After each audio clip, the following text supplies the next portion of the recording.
Thanks so much for joining us today. So ever since Donald Trump announced his first run for the presidency, he's been known for this signature policy issue that everyone, I don't know if they can associate it with him, but he for sure loves to bring it up. And you think it's the border wall. It's not. It's not the border wall. It's not stopping illegal immigration. It's not the tariffs. That's new. No, it's this thing called law and order. Law and order. Law and order is this concept that law is maintained on the streets, that order is maintained in our daily lives, that there's no chaos, that the laws of a country are respected. It's a noble thing to stand on, I would argue. I think law and order is important in a country. And apparently Donald Trump also seems to think that it's really important. Here's just a very short montage of a couple of the times he's said law and order. Take a look. Americans want law and order. They demand law and order. They may not say it. They may not be talking about it, but that's what they want. Some of them don't even know that's what they want, but that's what I am the law and order candidate. Maintain law and order at the highest level, or we will cease to have a country. 100%. We will cease to have a country. The nation needs law and order. Law and order must be restored. So Mr. Law and Order is all big on maintaining the law in our country because obviously, in his own words, if we don't maintain law and order, then we will cease to have a country. We will cease to have it, and we have to have law and order at the topmost level. That's what he says. And I think that's good that he thinks that, but I don't know if he believes it. And I only say that just because for something he's championed for the past 10 years at this point, it's not something that he necessarily loves to hold up all the time. I mean, there's just a handful of examples that I'll tell you about right now that have just happened in the past few days. For example, Mayor Eric Adams of New York City, a Democrat. He's a Democrat of a big blue city. Mayor Eric Adams was in trouble last year when he was investigated by the Department of Justice. He was indicted on charges of conspiracy, wire fraud, and bribery. Big stuff. He was alleged to have accepted illegal campaign contributions and discounted travel from foreign nationals, including people in the government of Turkey. The country Turkey? Yeah. Justice Department investigated Adams. They indicted him for his things, for all of this alleged behavior.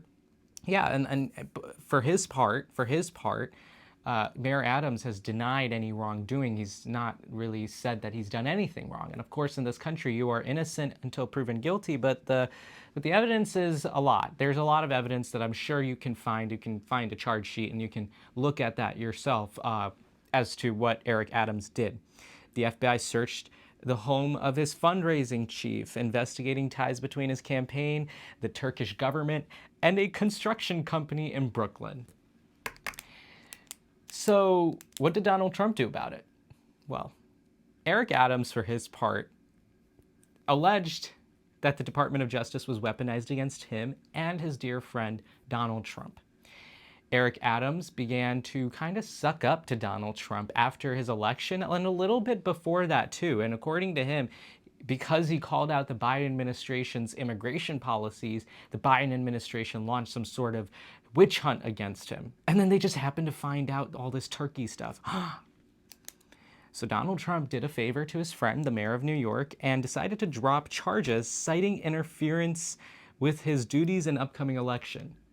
Now, of course, Donald Trump didn't drop the charges. It was the Department of Justice under Attorney General Pam Bondi who did that. But they dropped the charges, and suddenly Eric Adams is no longer thinking about a case against him, a federal case of, what was it, conspiracy, wire fraud, and bribery. Wow. He has a re-election campaign. Actually, I covered him. It was one of the first races I covered on this show. Eric Adams is mayoral race back in 2021. So he has a re-election bid coming up. Let's see how he fares. We'll see how he fares. But he did get a favor from his good old friend Donald. Then someone else you should know about, Ron Blagojevich. He was the governor of the great state of Illinois, my beloved home state.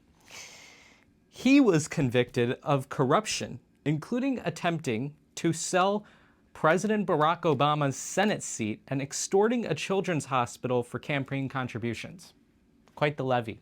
Let me tell you. So Barack Obama won the presidential election in 2008. And when he won the 2008 election, he had to vacate the Senate seat he held because he was Senator Obama at the time.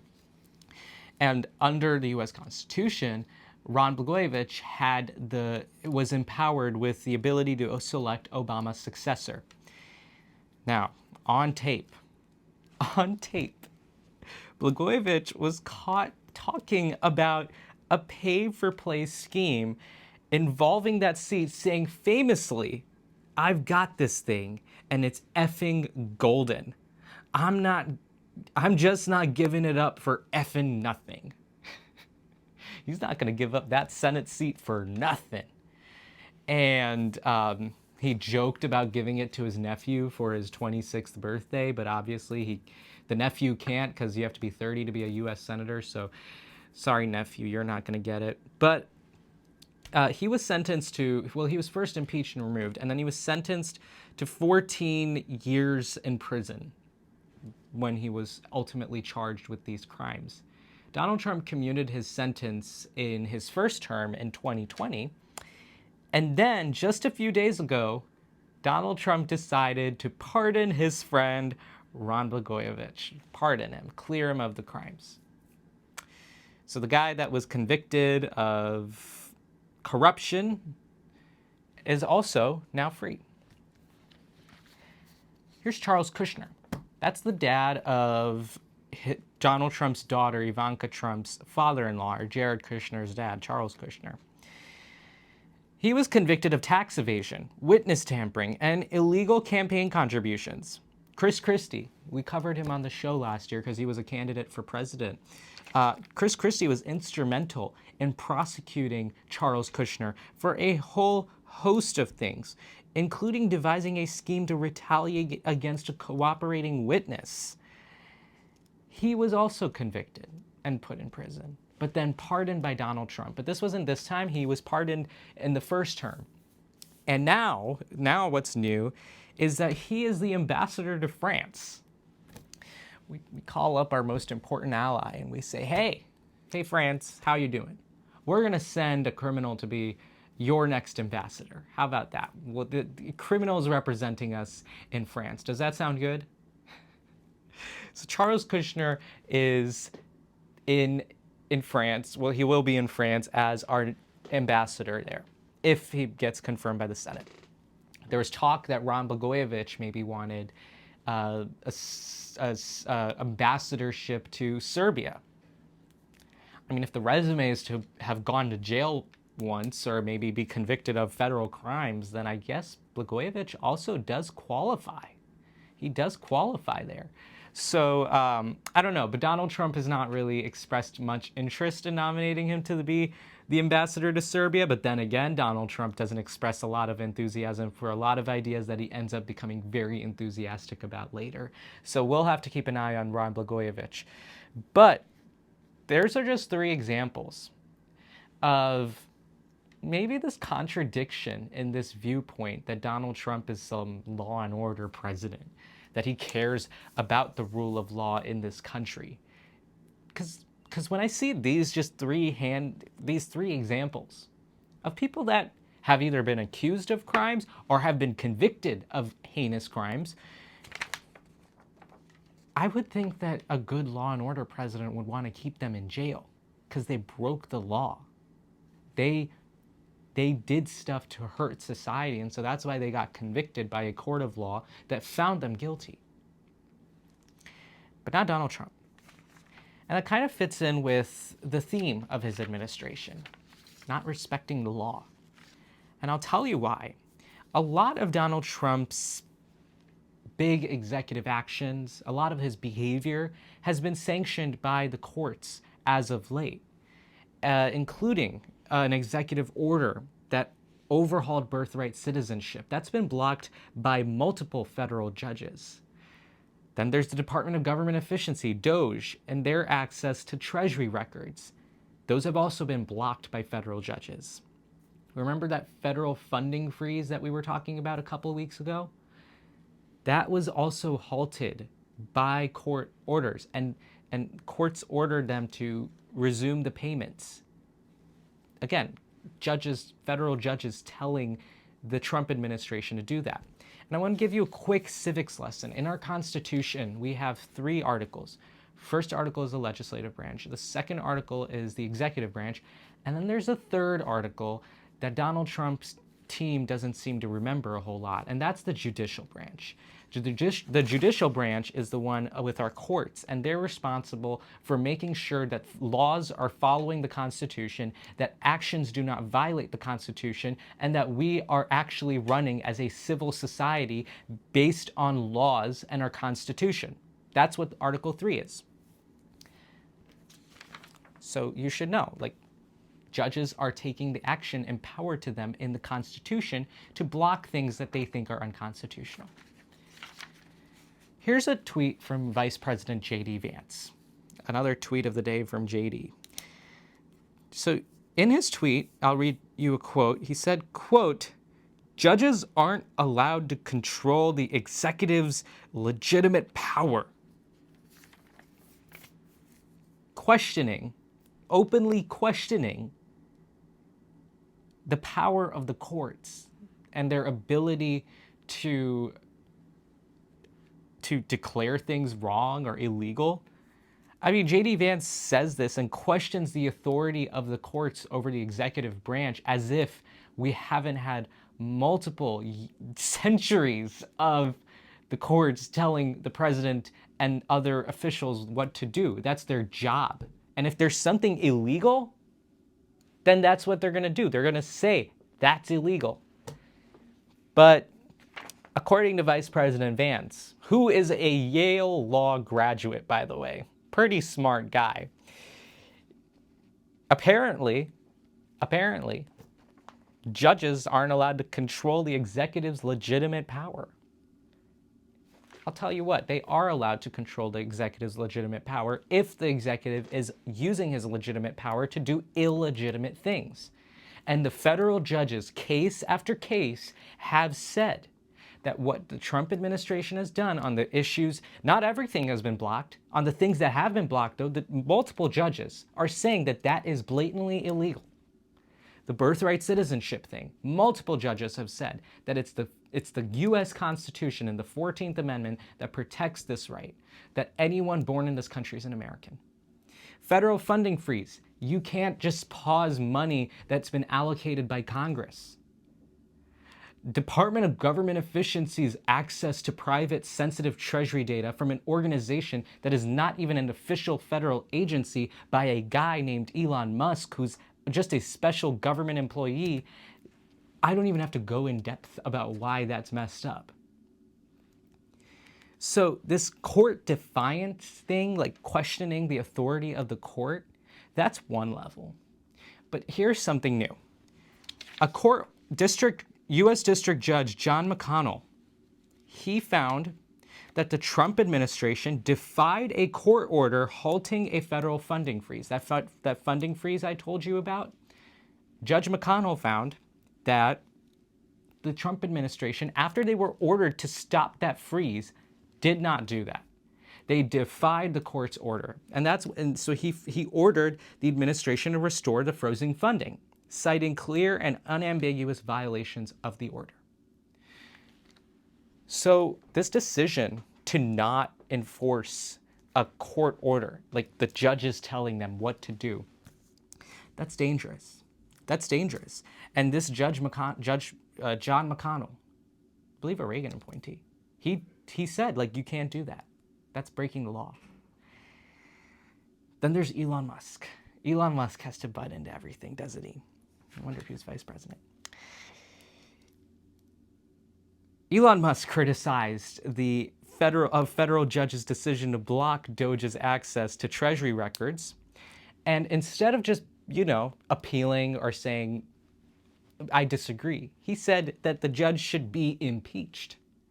Here's a tweet that he posted on X or Twitter, whatever you want to call it. He said that he proposed that we should fire the worst 1% of appointed judges annually to weed out corruption. Now, how exactly you determine what the worst 1% of judges are, that's beyond me. But it's an idea of Elon Musk, and he thinks that we should do that. This whole thing, this whole charade of questioning the legitimacy of our court system in this country should be concerning to everybody, because the judiciary has a very clear role. And I'll tell you, there's this thing called Marbury v. Madison. It was the first time that the U.S. Constitution was really tested in the power between the branches, I would argue. It's when the Supreme Court ultimately declared that it had the power of judicial review, that it could declare laws unconstitutional. And that has been how our constitutional republic has functioned. A legislative branch that makes the laws, a presidential branch, executive branch that carries out the laws, and a judicial branch that reviews the laws. It's so simple. We learned this in 5th grade. Now, there's growing concerns. People are saying in Trump's circle, they're making this reference, another U.S. history reference. If you're into U.S. history, this episode is for you. Referencing Andrew Jackson, President Andrew Jackson, and his defiance of the Supreme Court. They're citing him as this sort of role model or something. Supreme Court Justice made an order about this policy, the Indian removal policy, where they were literally forcibly removing people off the land. Supreme Court Justice John Marshall said you can't do that. Stop that. Okay, Andrew Jackson said, fine, whatever you say, but who's going to enforce it? What are you going to do about it? Literally, I think the quote was, John Marshall has made his decision. Allegedly, Jackson said, John Marshall has made his decision, now let him enforce it. And that goes into this whole thing that Supreme Court orders are not going to be enforceable because they don't have access to the sword and they don't have access to the Treasury. They just write stuff. They have access to a pencil, I guess. There's this other, again, U.S. History Day, when the Little Rock Nine were not allowed in school. President Eisenhower sent in, and this was after the Supreme Court said that we're not going to do that whole thing where we're segregating students like this. President Eisenhower, and I might be remembering the history a little bit incorrectly, but forgive me there. But the idea is that President Eisenhower said, okay, if the states are not going to do it, then we will do it.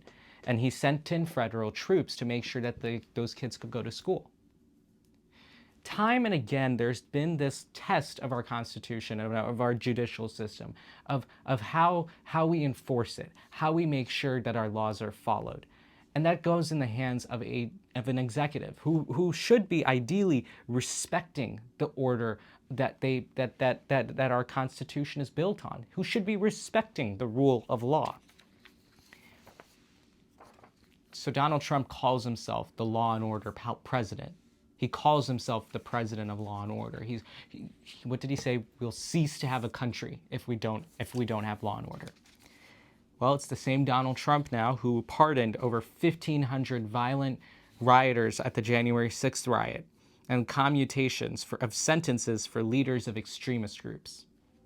That's the president of law and order for you. The same president who's sending a convicted felon to France to be our ambassador because our most important ally doesn't deserve any more. And maybe I'll be a little touche and point out that this is the same president who's been found guilty on so many counts by a jury of his own peers. The president of law and order. So we're going to be watching the health of our courts, of our court system. We're going to see how well the Donald Trump administration actually follows the rules of the rulings of the courts. And we're going to continue to follow the health of our democracy, because sometimes when we're not in one, but people like to say that we're dangerously veering towards a constitutional crisis. And I don't know. I don't want us to be in a constitutional crisis as much as you do. But if we, we slowly work our way to it. And that's how it always happens. You slowly work your way into it, and then when you're in it, you're in it. So we're going to keep an eye on this whole thing. If you liked my commentary today, then please, as usual, you know the drill. Follow us on social media, follow us on Spotify, follow us on YouTube or whatever. Comment if you think you disagree with me, and a lot of you do disagree with me a lot. So comment below those disagreements you have. There's a Meet the Trump Administration episode that you can watch. New episode coming out on Saturday, hopefully. But yeah, thank you so much for joining us today. I'll see you in the next one.